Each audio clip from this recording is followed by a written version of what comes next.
bersama Jaringan Radio Siaran Banyuwangi.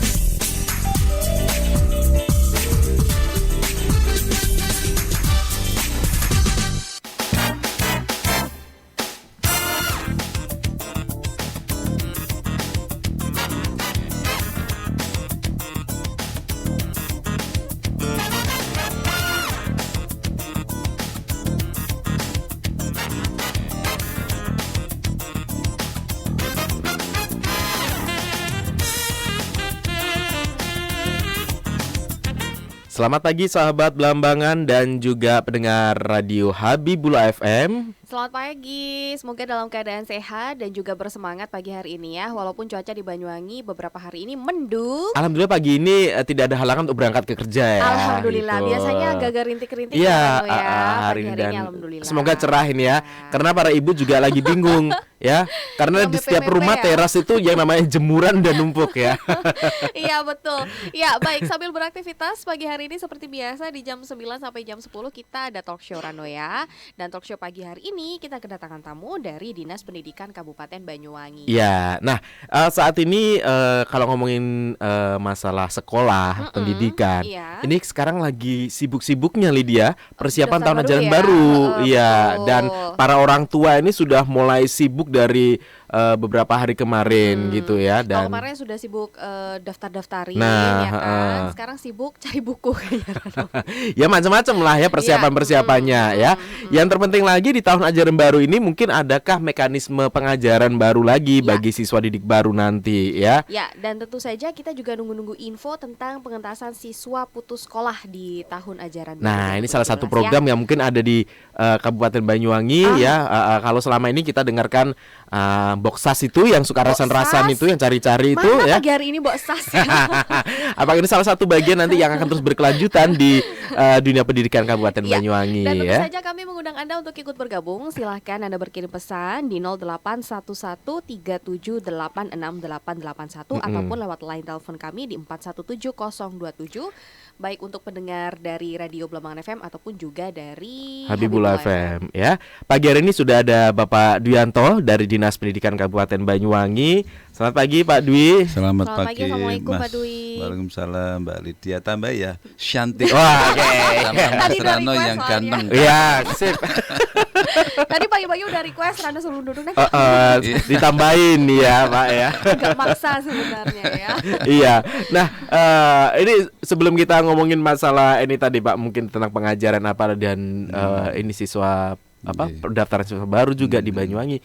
Nah, bagaimana sekarang ini suasana suasana setelah Lebaran, dunia pendidikan di Banyuwangi yang disibukkan dengan apa saja nih persiapan dari mungkin para guru dari Alhamdulillah, saya ucapkan Assalamualaikum warahmatullahi wabarakatuh. Selamat pagi pada para pendengar Radio Belambangan FM. Alhamdulillah hari ini kita bisa bersua kembali, walaupun dulu tidak pernah dengan Mbak Lydia cantik ya. Dengan Mas Rano sudah pernah saya. Nah, kita disibukkan setelah Lebaran disibukkan dengan kegiatan PPDB, penerimaan peserta didik baru. Tapi tema kali ini yang kita ambil adalah bagaimana pelayanan itu menjadi mudah cepat. Itu kata kunci dari pelayanan prima itu. Makanya PPDB dari beberapa tahun lalu, 2 tahun yang lalu kita sudah melakukan secara online. Walaupun memang ada kendala karena memang ada beberapa data nilai rapor dari beberapa sekolah yang memang belum tercover di dalam database kami. Sehingga pada saat ketika sudah online, kemudian di entry data yang baru masuk itu juga kerjanya sangat berat. Maka kemarin kita sudah rapat secara internal dan sepakat tahun depan mulai Januari seluruh nilai rapor dan nilai apa itu yang dibutuhkan di dalam PPDB sudah terangkum dan link dengan data pokok pendidikan Dapodik yang ada di Jakarta sana, sehingga nanti tidak ada alasan Pak kami belum dimasukkan nilainya. Jadi kita insya Allah semuanya tinggal mesin yang berjalan, semua pejabat operator tinggal memfasilitasi saja, tidak disibukkan yang sifatnya non teknis itu. Ini sudah sepakat Januari harus sudah final. Seluruh rapot baik itu DMI, madrasah sudah ada masuk di database kami. Nah, itu kemarin masih ada kendala. Iya. Ya. Sehingga kesannya teman memang walaupun sudah online boleh mendaftar 24 jam di rumah boleh, di pos kamling boleh, di kantor boleh. Tapi masyarakat ini kan sama dengan ibarat belum merasa makan kalau belum makan nasi ya. Iya, betul. Walaupun sudah roti sudah belum makan. Nah, masyarakat ini masih perlu disadarkan ke depan pelan-pelan. Jadi merasa puas kalau sudah mendaftar langsung ke sekolah. Datang ke sekolahnya, Pak ya. Padahal andai kan tinggal memasukkan nomor PIN ujian nasional peserta ujian nasional, itu sudah secara otomatis mesin berjalan, dia berada di peringkat berapa, terlempar di mana, itu sudah. Jadi nggak harus wirawiri datang, nah itu iya. ya. Cuman kelebihan dari data sistem kami dengan provinsi kemarin, kalau di provinsi PIN-nya hanya dipakai 1 kali. Oh gitu. Kalau kami setelah berlaku jaring laba-laba, kalau toh itu belum terperangkap di salah satu sekolah, dia masih bisa mendaftar lagi. Oh gitu. Jadi PIN bisa diulang-ulang, sehingga tidak akan terjadi kekurangan pagu misalnya. Nah, berlaku misalnya 10% kemarin itu ada prestasi dan ramah sosial ekonomi, di mana nilai gabungannya adalah piagam, penghargaan, kemudian wilayah tempat tinggal ya. Kemudian dan kartu gakin keluarga miskin atau apapun namanya. Jadi anak-anak itu kita fasilitasi itu 10%. Yang 80% online murni. Reguler online. Baru kemudian jalur bakat minat yang hari ini dilaksanakan seleksinya hari ini. Sehingga ketika online itu tidak tercukupi, maka langsung bisa dicukupi dari jalur mandiri atau bakat minat ini gitu. Jadi inilah tema dari pelayanan itu adalah memudahkan masyarakat untuk tidak datang ke dinas pendidikan. Kita justru sangat sedih ketika masyarakat harus datang ke dinas pendidikan. Contohnya ketika kemarin ada di pengaduan .banyeka.id, Pak, saya rumahnya ada di Kecamatan Banjarsari, di Banjarsari Gelagah. Nah, dia tertolak di Bali, di Badung ya, Gerobokan itu nggak bisa daftar karena kami tidak memiliki identitas penduduk di sana. Akhirnya cukup kirimkan permohonan lewat email dispendik@banyeka.id, langsung kami terbitkan surat dari permohonan kepada kepala dinas. Jadi bisa, Pak ya, bisa, seperti itu. Kita emailkan, silakan dimasukkan di map, sampaikan pada kepala dinas sana dan kepala UPTD di tingkat kecamatan. Jadi tidak harus datang ke Banyuwangi. Nah, mudahnya pelayanan ini yang sangat kita harapkan. Satu sisi adalah pelayanan yang tatap muka ini semakin lama kita hindari. Jadi biarlah berkas yang berjalan, bukan orang yang harus berjalan riwariwi. Jadi cukup masuk di ruang resepsionis, antarkan berkas. Nah, staf kami akan mengelilingkan berkasnya, begitu selesai akan dikembalikan ke ruang resepsionis dan langsung diserahkan. Jadi tidak harus legalisir kalau langsung ke bidang A, ke bidang B, nggak usah. Cukup diletakkan, maka berjalan. Selesai dikembalikan, ketemu di tempat itu semula. Nah, ini betapa pelayanan semakin dimudahkan lah. Itu ya. Nah, dengan sistem apa yang sudah dijalankan sekarang ini ya, ternyata juga masih banyak ya, Pak, ini dari orang tua masyarakat yang ternyata masih mengalami kesulitan dalam hal ini. Nah, apakah ini karena memang sosialisasinya kepada orang tua calon murid ini yang memang masih belum maksimal ini, Pak? Iya, sebenarnya sosialisasi itu sudah lama. Kita lewat radio sudah, lewat media cetak sudah, bahkan lewat web kami, Twitter, Facebook, Instagram, semuanya kita gempur dari segala lini. Tapi permasalahannya masyarakat itu tadi merasa belum cukup puas ketika belum datang sendiri ya. Gitu. Padahal Bu, kenapa harus daftar? Gitu. Datang ke kita. Padahal bisa daftar di rumah. Bahkan ketika orang tua di Jakarta, sudah orang tua aja yang daftar dari sana, mana nomor ujian nasional, di entry, selesai sudah. Nah, ini yang nanti kita akan terus semakin sadarkan bahwa saya yakin ini butuh proses, tidak bisa tiba-tiba, karena generasi kelahiran orang yang lahir tahun 45 mungkin akan tergantikan dengan generasi yang sekarang ini. Kita mungkin kalah dengan masalah IT dengan anak-anak SD. Kita kadang masih tanya-tanya gimana. Betul. Nah, itu mungkin kendalanya karena dari orang tua kan Iyalah, was-was kurang juga paham. sebenarnya. Waktu nanti yang akan menentukan itu. Kemudian juga ada Banyuwangi Cerdas. Kalau dulu didata lewat guru BK di SMA. Tapi kita kemarin sampai detik menjelang 3 minggu, kita belum dapat siswa sama sekali yang mendaftar. Karena aturan Undang-Undang 23 tahun 2014 tentang pemerintahan daerah, maka pengelolaan SMA, SMK sudah ada di kewenangan Provinsi ya Pak. Oke. Maka tidak bisa, kami harus melangkah. Kami tidak lagi bergantung kepada mereka. Maka kita kerjasama dengan Kominfo dan Persandian. Alhamdulillah kita ciptakan aplikasi pendaftaran Banyuwangi Cerdas secara online. Jadi kita ciptakan aplikasi di mana mengisi data, kemudian dokumen keterangan siswa tidak mampu, kemudian bukti gaji orang tua, pajak dan PBB atau apapun namanya, kita diupload langsung oleh anak-anak. Lewat HP juga bisa. Alhamdulillah sudah dipenuhi. Ya, langsung pendaftarannya secara online. Kemudian untuk ke universitas itu juga pendaftarannya secara online, Mbak Lydia. Jadi alhamdulillah semuanya sudah dilaksanakan tanpa ketemu dengan kami. Cukup komunikasi antar secara online, maka dialog terbangun, maka mereka tidak datang sama sekali kepada kita.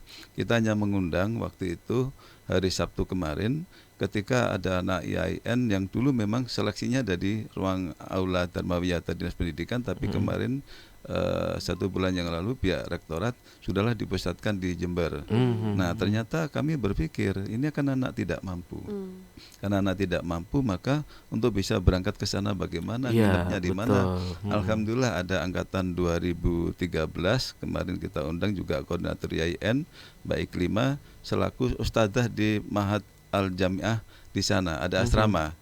Nah, kami kumpulkan satu, minta nomor kontak personnya, anak-anak langsung dikoordinir oleh anak 2013 kemarin. Alhamdulillah kita kirim surat secara email juga, pinjam untuk dipinjamkan untuk asrama di sana. Alhamdulillah sudah bisa menginap. Nah ini ada permasalahan beberapa tahun ini ketika kita ada pendaftaran Banyuwangi Cerdas. Ternyata ketika berlaku online, daftar baik di UNED maupun di IAIN, ada beberapa yang mengundurkan diri. Kenapa? Mereka ada pembayaran online. Pembayaran untuk masuk ke perguruan tinggi itu daftarnya 300 untuk memperoleh PIN dari bank, kemudian baru dia entry. Nah, kami berpikir kami akan melakukan pendaftaran secara awal pada sekitar Juli ini sampai dengan akhir September, ya, sehingga nanti kita bisa mendata berapa peserta yang pasti.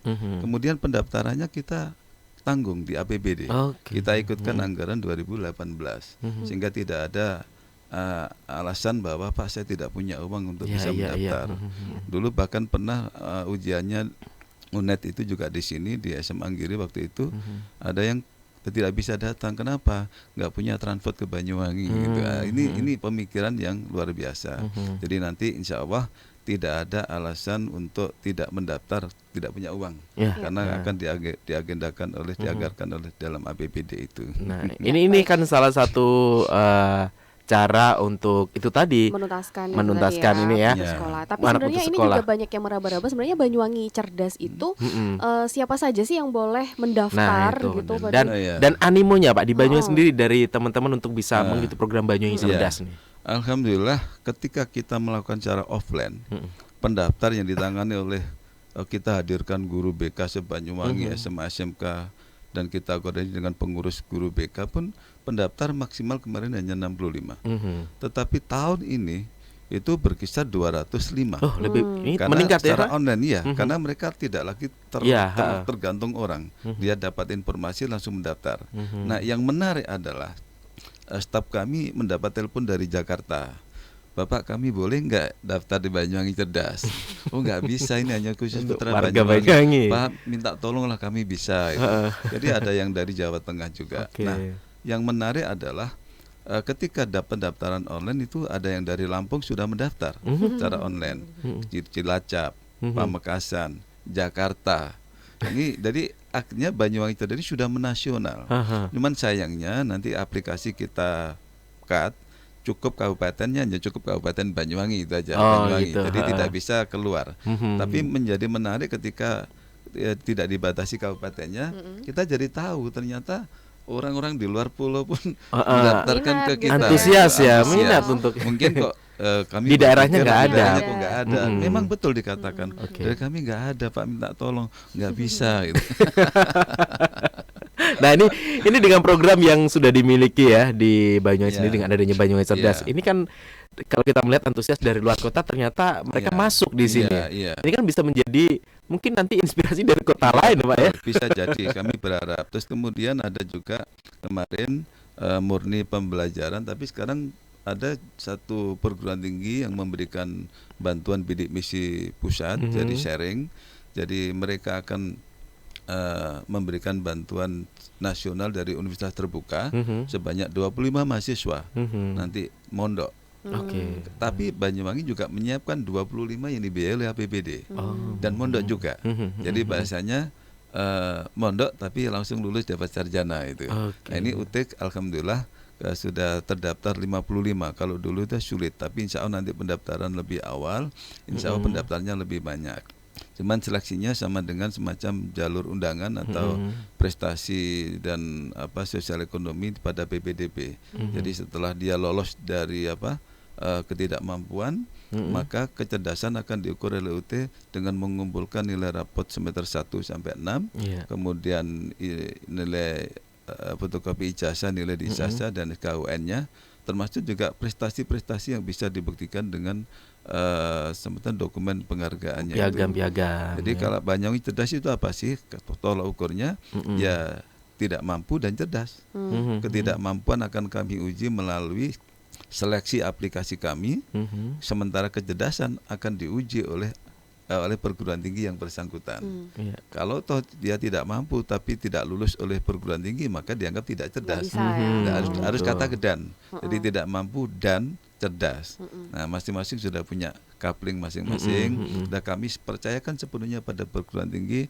Kalau memang yang masuk di antara 205 kemarin, kemudian masuk hanya 2. Kami minta memang tolong di SK-kan 25 mahasiswa sesuai kota kami. Nah, nanti keputusan ada pada rektor masing-masing. Gitu ya.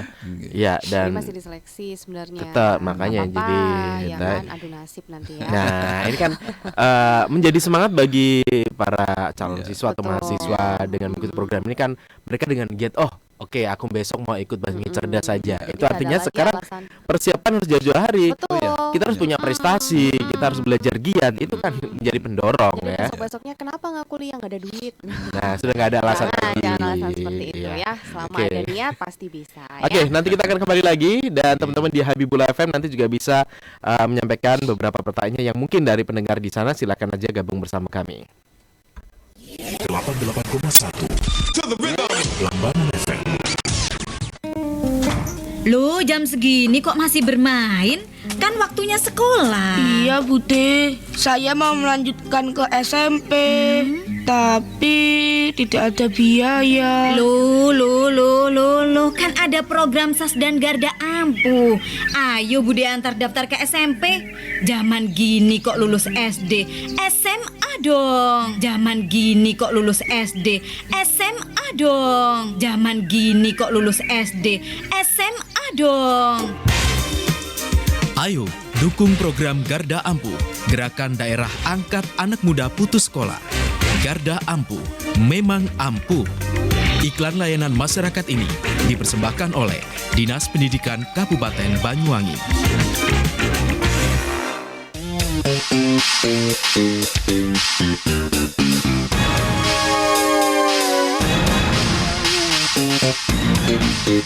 Jangan biarkan negara menjual mahal akses pendidikan.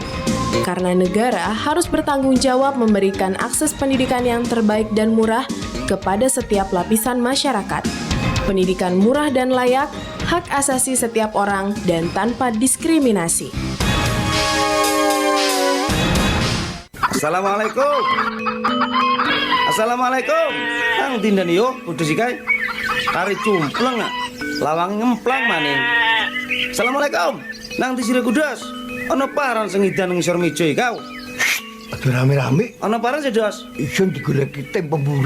Tim pemburu paran, metu wae. Tim teko desa ya metu teko kecamatan. Alamak, bodoh sih kau. Iku arane tim pemburu murid putus sekolah. Tim iku goleki lari hang putus sekolah. Yakni bisa sekolah maning. Anak riko ono ta hang putus sekolah? Ya ono, hang nomor 2 kau. Sopo? Damiri kau. Hang diang rambutnya brentek kau. Iya, hang kotor separo. Ya kadung gediku, giancang lapor wis Dos ning Pak Lurah. Ya wis met, tenggo arep dibedil sih met. Bedil biacok tiro kau. Makane ta takon-takono sulung. Ya kadung dibedil biacok isun kari separo.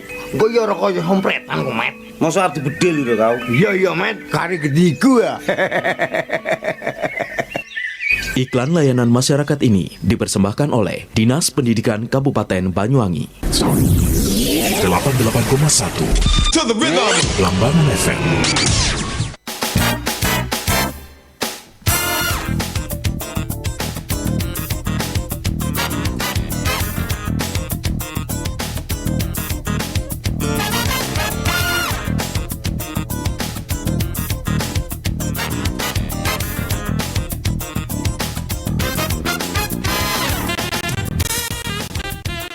Masih di Talkshow JRSB bersama Blambangan FM dan juga Habibullah FM pagi hari ini. Ya, dan juga masih bersama Lydia, Rano dan juga Pak Dwi yang ngobrol di kesempatan pagi hari ini.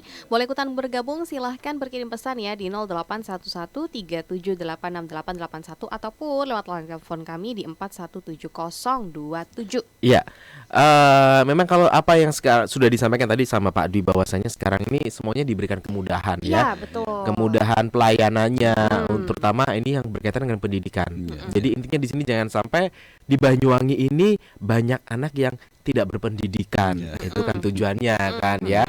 Jadi banyak program yang diberikan oleh pemerintah kabupaten ini. Salah satunya beberapa program ini yang ini untuk mengangkat anak putus sekolah tadi ya.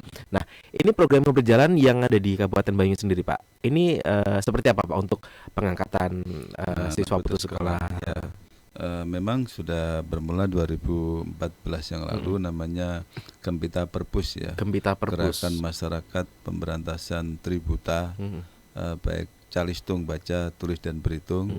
Dan perpusnya itu pengangkatan murid putus sekolah. Cuman akronim ini kurang menarik sehingga kemarin kita atas petunjuk beliau Bapak Bupati namanya menjadi Garda Ampuh. Garda Ampuh. Garda Ampuh Gerakan Daerah Angkat Anak Muda Putus Sekolah. Nah, terkait dengan ini dalam waktu yang tidak terlalu lama kita memberikan pelayanan pendidikan juga. Kita ingin anak-anak yang sudah diangkat di sekolah itu memiliki kepercayaan diri. Jangan sampai ada yang merasa dibully, Anda belum bayar ini, belum bayar ini, gara-gara kamu sekolah kami bisa rugi karena tidak bayar. Nah, kita kemarin sudah rundingan dengan Sungram, dengan kontak dengan Bapeda juga, mohon izin untuk bisa diberikan tabungan untuk anak-anak yang putus sekolah. Oh, jadi ini nanti dapat tabungan begitu? Ya, per anak kalau, ya, Pak? Per anak, kita per anak. Kalau nanti 1,8 M ini sudah disetujui benar dalam PAK nanti, insya Allah anak-anak akan menjadi jaminan daerah untuk bisa melanjutkan sekolah. Tetapi kita tidak ingin mereka nanti mendapatkan tabungan kemudian diambil orang tuanya, diambil anaknya. Ini dalam bentuk diberikan seperti HP, diberikan perhiasan gitu. Ya, yang terpenting ini sistemnya seperti apa nanti tabungan itu. Kita berupa tabungan. Kita sudah berkoordinasi atas izin kita laporkan Bapak Kepala Dinas Pendidikan bahwa kita sudah berkoordinasi dengan salah satu bank persepsi bagaimana kami nanti dibantu untuk memudahkan anak ini. Dan alhamdulillah nanti kami akan menunggu nanti di launching, sudah disiapkan dan tidak akan pernah terjadi uang itu akan salah sasaran untuk beli HP, beli perhiasan orang tua gitu. Jadi nanti cukup di sekolah saja. Jadi butuh sangu berapa setiap hari dihitung kali 7 hari ya itu berarti diambil dalam waktu itu kemudian digunakan untuk transport. Pada saat dia mau beli sepatu yang sudah rusak, ya dia ngambil tapi besok ditunjukkan ini Bu kwitansinya dan sepatunya saya pakai. Jadi insya Allah tidak terjadi seperti sekarang ini. Jadi agak tidak terkendali. Setelah diambil ya sudah tidak bisa dikendalikan oleh siapapun. Nah, kami akan mengendalikan itu. Insya Allah setelah nanti ada resmi, kami berharap tidak terkoreksi usulan kami di PHK nanti. Kenapa ini bisa harus diberikan tabungan jaminan untuk namanya tabungan garda ampuh ya? Jaminannya adalah bahwa anak-anak yang putus sekolah ini akan terpantik, memantik untuk bermunculan. Pak, saya ingin sekolah, saya ingin sekolah tanpa harus digerobak, dioprak-oprak. Dia akan bermunculan dengan sendirinya secara otomatis. Kenapa?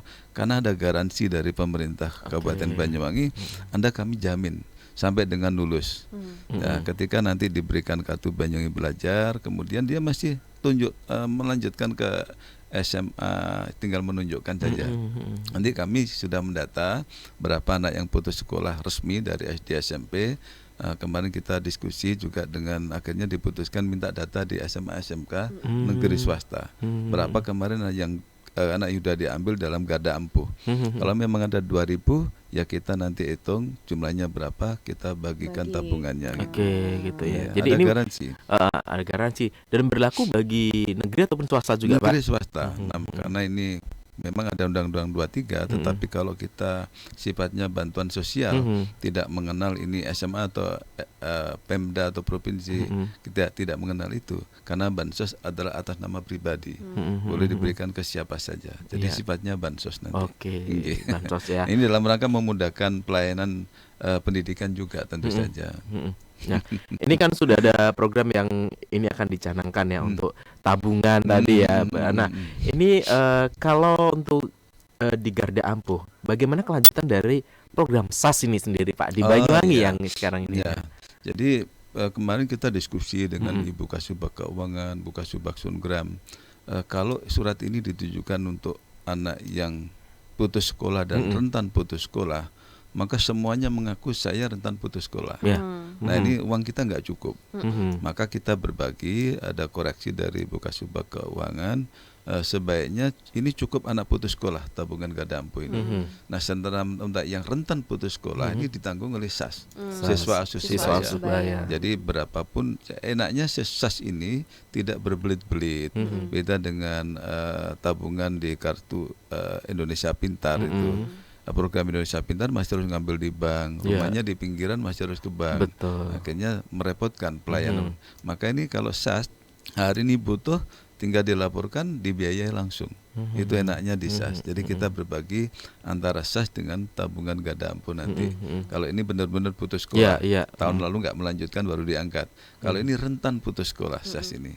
Nah, ini enak kalau itu tidak semuanya terkendali angka-angkanya, anggarannya. Dan sampai sekarang ini masih sekolah-sekolah untuk menjalankan program SAS ini, Pak, ya? Oh iya, alhamdulillah setiap tahun kita ada yang dapat 2,5 miliar per tahun, ada yang 2,4, tergantung nanti bagaimana keikhlasan anak-anak untuk bisa menyumbangkan transport uang sakunya saja. Berarti bisa dipastikan juga yang kena program SAS tidak ikut garda ampuh ya? Pasti. Karena itu jaminannya kalau anak putus sekolah, prinsipnya tidak ada orang yang ingin putus sekolah. Tidak ada. Karena itu waktu tim SAS berkunjung ke sini, kenapa ini program SAS ini dimunculkan? Ya kalau ada semacam game atau ungkapan-ungkapan orang sakit dilarang berobat, maka kami tidak ingin orang miskin tidak boleh bersekolah. Maka orang miskin di Banyuwangi justru dipacu untuk bisa bersekolah. Gitu. Jadi inilah inovasi pelayanan kami, semakin lama kita tingkatkanlah. Sehingga tidak ada anak merasa tidak percaya diri, dibully oleh oknum-oknum gara-gara kamu sekolah kami bangkrut, nggak bayar lagi. Dan itu memang sempat kejadian, Pak, seperti itu, Pak, ya? Ada laporan. Jadi saya katakan tolonglah jangan gitu. Jadi mereka juga kita bantu. Nah, akhirnya kenapa untuk bisa meningkatkan supaya sekolah juga termotivasi untuk bergerak, bergerilya, mengambil anak putus sekolah, maka ya tabungan itu yang akan memotivasi. Maka sekolah itu kan apalagi swasta hidupnya dari siswa. Semakin banyak anak yang putus sekolah, maka mereka juga akan mendapatkan garansi dari tabungan itu. Jadi langsung terukur nanti. Nah, ini kita juga sistem yang akan berjalan. Dengan demikian maka anak-anak tidak lagi merasa minder karena Ya. aku bangga menjadi anak yang putus sekolah karena sudah digaransi oleh pemerintah daerah Kabupaten Banyuwangi. Apakah ini di sekolah-sekolah ada maksimal kuota untuk siswa-siswa yang ini? Saya pikir tidak. Sekali Tidak, ya? lagi jangan sampai ada orang miskin dilarang sekolah. Jadi justru berapapun laporan dari manapun, dari pengaduan Twitter langsung kami tidak lanjuti, kami kirimi surat kepada kepala sekolah, mohon bisanya diterima sesuai dengan aturan yang berlaku. Ini kemarin sudah ada 3. Ya takutnya ntar kalau misalnya sekolah udah kebanyakan ini siswa miskin. Ya. Kayak Rano. Ya kalau misalnya di negeri oke lah, terbatas juga kuota ya. Tetapi selama ini kita justru ingin sekolah-sekolah swasta juga menjadi bagian dari pendidikan, pencerahan pendidikan di Kabupaten Banyuwangi. Dan pendidikan adalah tanggung jawab kita bersama. Betul. Pemerintah, orang tua dan masyarakat. Nah, sekolah swasta salah satunya menjadi bagian dari program kami. Gitu ya. Dan yang jadi pertanyaan ini Pak, ketika mungkin kita mengetahui dari ada anak yang putus sekolah. Nah, ini siapa yang berhak untuk bisa memberikan informasinya? Apakah di lingkungan kita sendiri, misalnya di kampung Pak, ini Pak, ada loh, ini anak tetangga yang ternyata putus sekolah gitu. Bisa siapa saja. Mas Rano yang caem katanya dan Mbak Rida yang cantik ya. Nah, boleh begitu tahu tetangga, wah ini nggak sekolah ini, langsung aja SMS saja ke WA kami juga ada, kemudian ke Facebook juga ada. Kita langsung tidak lanjuti, reaksi cepat. Begitu langsung dulu kita pernah rapat di Badan Pemberdayaan Perempuan, kebetulan ada Ibu polisi, Pak, saya punya anak yang mengaji di TPQ, belum sekolah anaknya, umur 9 tahun belum sekolah, umur 13 tahun sekolah. Langsung kami kontak kepala UPTD, Pak tolong dijemput ini, dan sorenya dijemput betul. Langsung ditindaklanjuti. Nah supaya bisa, karena sesuai usianya maka dia di drill supaya bisa sesuai dengan kelas 2 dan tingkat 3, dan itu bagian dari bahkan tidak sengaja pun hanya bincang-bincang langsung kami tidak lanjuti, apalagi ada pengaduan. Nah itu logikanya begitu. Jadi di sini siapapun boleh untuk memberikan informasinya ya, dan ini adalah bagian dari kita sendiri, masyarakat yang ingin ikut mencerdaskan bangsa. Syaratnya itu tadi tidak mampu tapi cerdas ya. Cerdas ya. Tidak mampu tapi cerdas ya. Oke, jadi ini juga jadi semangat juga ini bagi adik-adik pelajar, teman-teman ini untuk tetap bisa belajar dengan maksimal ya. Terkendala biaya, toh nanti juga bisa dapat bantuan juga. Sehingga nantinya tidak ada lagi yang bilang putus sekolah karena tidak ada biaya. Karena yang putus sekolah ini sebenarnya yang bertanggung jawab siapa sebenarnya? Nah, juga Rano ya. Kita nanti yang nanggung. Ya. Nah, semoga ini juga bisa dimanfaatkan sebaik mungkin ini, terutama untuk adik-adik pelajar yang memang niat sekolahnya itu sangat tinggi gitu ya. Tapi memang kalau di Banyuwangi sendiri ini anak putus sekolah itu kondisinya seperti apa sih Pak? Emang banyak, masih banyak kan Pak? Rata-rata ini kejadiannya mungkin orang tuanya bekerja di luar pulau, itu ikut neneknya. Nah, rata-rata nggak kumpul sama orang tua sendiri ya. Ada juga yang pokoknya sudah tertinggal oleh orang tuanya. Ada yang memang kondisinya sangat tidak mampu. Seperti kami pernah di Sukomade ketika ada kunjungan banjir waktu itu, kemudian ada perintah dari beliau Bapak Bupati untuk bisa ada salah satu tokoh masyarakat ingin didirikan SMK. Dalam waktu dua minggu waktu itu kami dirikan SMK swasta. Nah kemudian kami telah berkunjung ke SMP 3 Pesanggaran di Sukomade. Saya tanya setelah ini dari SMP nanti melanjutkan di mana? Enggak melanjutkan, langsung di perkebunan. Maka kita bukalah SMA terbuka. Di sana SMA terbuka yang nanti ijazahnya ikut ijazah SMA Negeri Pesanggaran.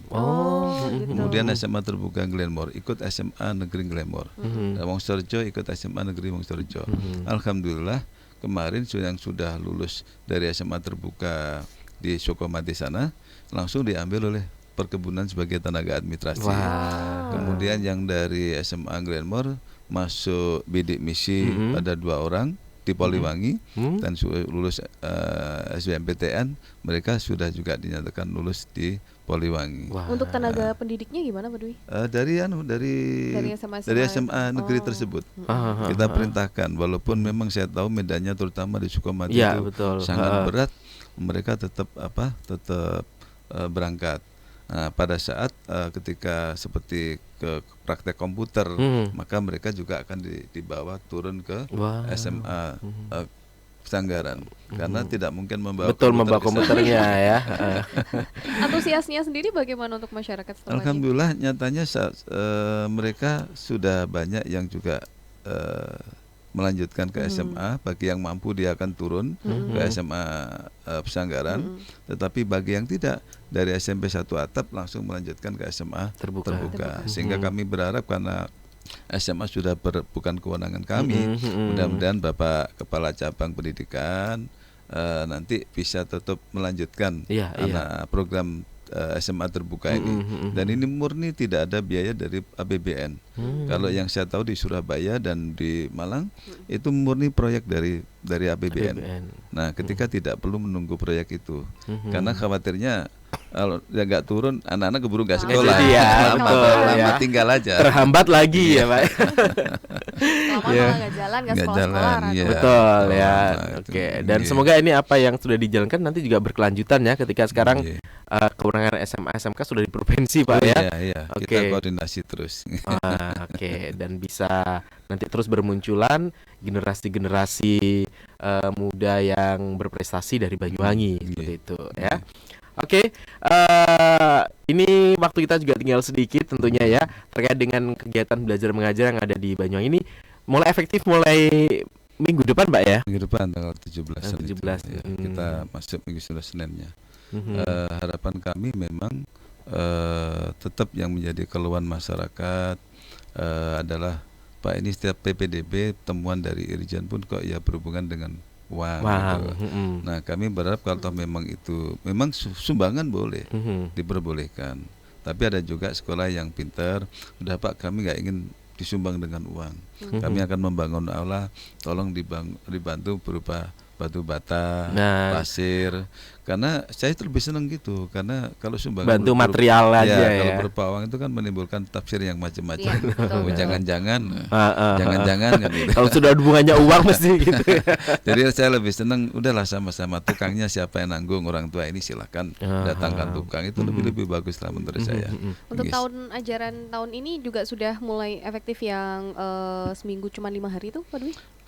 Kemarin memang masih sempat ada pertanyaan juga nih dari masyarakat. Teman kami harus mengikuti aturan juga, bahwa memang ada edaran dari gubernur untuk sementara masih belum ya? Tetapi kami karena sudah ada perda tentang Madin, maka kami sedang menyusun perbub tentang Madin di sekolah-sekolah. Memang pada akhirnya ada kekhawatiran ketika 5 hari kerja, apalagi full day, nanti dikira nanti mematikan madrasah di dunia yang ada, karena anak-anak sekolah di sekolah formal, maka yang biasanya ke Madin jadi tidak ke Madin. Nah, bagusnya perda Madin di Kabupaten Banyuwangi ini, waktu kita diskusi pilihannya salah satu. Jadi anak-anak hanya berkewajiban mengikuti Madin di salah satu saja. Kalau sudah ada ikut di pondok, ikut di musola-musola, ya sudah, mereka langsung ikut di pondok-pondok dan musola-musola. Tidak ada kewajiban ikut Madin di sekolah formal. Nah, bagi yang belum tersentuh sama sekali, maka sekolah memfasilitasi anak-anak yang di sekolah formal. Guru-guru mendatangkan ustadz-ustadzah, mungkin itu difasilitasi. Bahwa dalam perbub nanti kita berikan pilihan lah, diberikan pilihan bagi yang sudah siap 5 hari kerja. Mudah-mudahan disetujui oleh bagian hukum tim ya. Silahkan, kalau belum siap ya 6 hari sekolah, maksud saya seperti itu. Jadi secara kita ramainya kan karena justru diresmikan. Padahal namanya ada yang belajar sampai pukul 4 sore itu sudah bukan hal yang baru lagi. Dalam faktual sudah dilaksanakan. Iya, ada. Bahkan ada sekolah-sekolah yang berbasis agama sudah 5 hari sekolah. Betul. Saya nggak akan nyebut itu. Ya ada. di Sudah 5 hari Banyuwangi Sabtu pun Minggu ada. sudah libur. Nah, karena diformalkan jadi ribet. Iya. Padahal sudah jalan. Nah, di pondok-pondok bukan hanya full day malah, full day, tapi sudah whole day, mulai 24 jam. Ya, betul Nanti sekali. setelah sekolah formal, kemudian madin, baru malamnya masih Masih ada kegiatan kegiatan, kerohanian betul, terus. sampai subuh Nah, lagi. temanya adalah penguatan pendidikan karakter. Bagaimana anak nanti itu selepas pukul jam 1 itu masih tetap terawasi oleh pihak sekolah. Nanti Sabtu Minggu terawasi oleh pihak orang tua. Nah, memang biarlah nanti masyarakat yang memilih. Masyarakat siapa? Masyarakat sekolah, siswa, guru, kepala sekolah dan komite, biarlah yang menentukan itu menurut saya.